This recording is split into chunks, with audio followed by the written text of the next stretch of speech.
What's up mga katights? Hope you're having a great day. It's Mark Ulysses and again, welcome back to my channel. Wala na, sunod-sunod na talaga tong unboxing ko.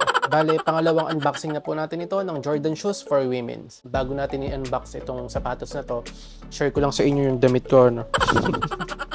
Cute kaya, tingnan nyo.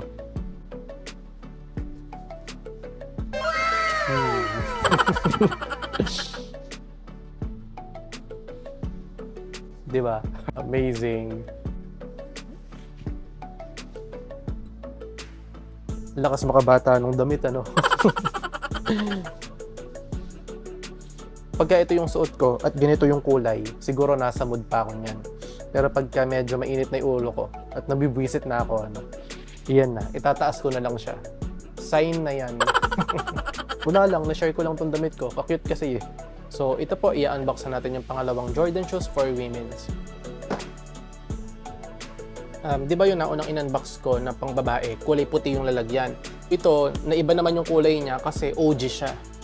Yung usual box lang din ng mga OG. Di ba may na-unbox din ako na OG na black toe. So pareho lang naman sila ng box. Again, ito ay 6.5. Ito yung size, tapos Nike logo, Nike logo, Nike logo, Nike logo, and Nike logo. Wala rin siyang sticker na PH release. Wala rin siyang sticker dito na kulay puti kasi nga galing na naman to sa ibang bansa. Kahit sa Nike app nyo siya binili, wala pala talaga siyang magiging sticker dito. Kasi nga, pag sa Nike app kayo umorder, yung mga sapatos doon ay manggagaling ng Singapore. International release siya or Singapore release siya. Nabangan nyo yung isang vlog ko, nag-purchase ako ng Jordan sa store mismo, sa BGC, sa Jordan Manila. Ayun, meron na siyang sticker. Kaya papakita ko yun sa inyo susunod na vlog. Ano? And after ng vlog pala na to, i-share ko naman sa inyo yung Dunk Low naman. And this time, couple shoes siya. So ito, buksan na natin. Ito yung ilalim ng box. Nakikita nyo may Nike logo. May nakasulat na swoosh. And may number. Nakikita nyo ba? O nagre-reflect yung ilaw. Basta yan, meron. Yan, nakabalot siya. Isa na lang muna ikunin natin. Ito yung papel, oh. Manipis lang din. Same lang dun sa OG ko. Ayan. So, ito naman yung Jordan 1 Low OG UNC to Chicago.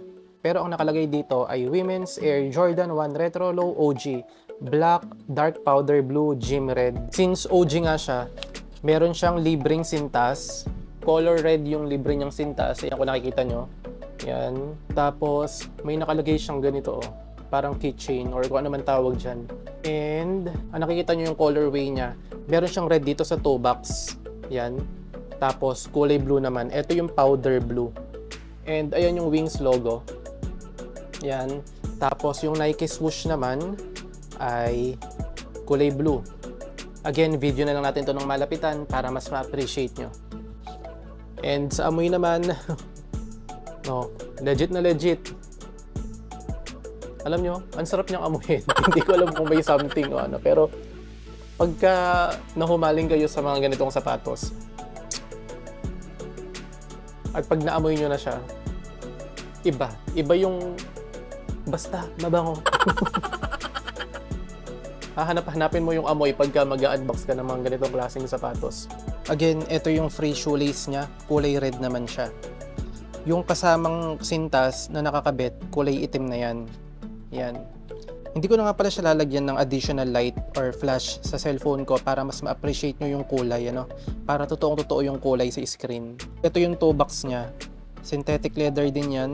Kamukha lang din niya yung toe box or yung pagka-leather nung bread toe ko. Tumbled leather din naman. Then, ito yung sa Nike swoosh niya. Yan. Color blue. Tapos itong Wings logo, hindi siya embroidered, no. Naka-ano lang siya, parang nakapakat ganun. Pareho lang naman siya doon sa OG black toe ko. Ganito lang din yung Wings logo. Yung iba kasi nakatahi, 'di ba? Tapos ito yung Nike Air na logo, hindi siya Jumpman. And then yung loob niya ay ito, pansinin niyo ha. Yung insole niya color blue, etong kabila naman color red. Oh. Ang retail price nga pala nito ay 7,895. Sa ibang resellers naman, nasa 10,000. Check natin yung loob. Yan, color white. Tapos, ayan. Yan yung mga tahi-tahi niya. Itong kabila naman. Yan. Tapos, ayan yung mga code. Etong midsole naman, color white. Yan. Tapos itong outsole, color red. So kayo na po ang bahalang mamili kung ano yung mas magugustuhan yung sintas na ilalagay, kung black ba or color red. Kung gusto niyo na medyo tahimik, simple, gamitin niyo yung kulay itim na sintas. Pero kung gusto niyo naman na agaw pansin talaga yung sapatos ninyo, gamitin niyo tong color red. Pareho naman siyang bagay. Ilalagay ko nga rin pala yung red. I-check nyo na lang ha. After ng vlog na to, may dalawa pa akong i-unbox. Yung isa po, couple shoes siya. Nike Dunk Low naman yon. Kahit anong sabihin nila sa sapatos na yon, consider the hit pairs talaga siya. Then after nun, i-unbox din natin yung pinakabagong purchase ko sa Jordan Manila. Okay? So that's it for my vlog mga katights. Again, if you are new to my channel and you're into cooking, travel, or food trip and minsan mga ganitong klaseng unboxing, please consider subscribing. Click the subscribe button and the bell icon so you'll get notified for my next video. Thank you. Bye-bye.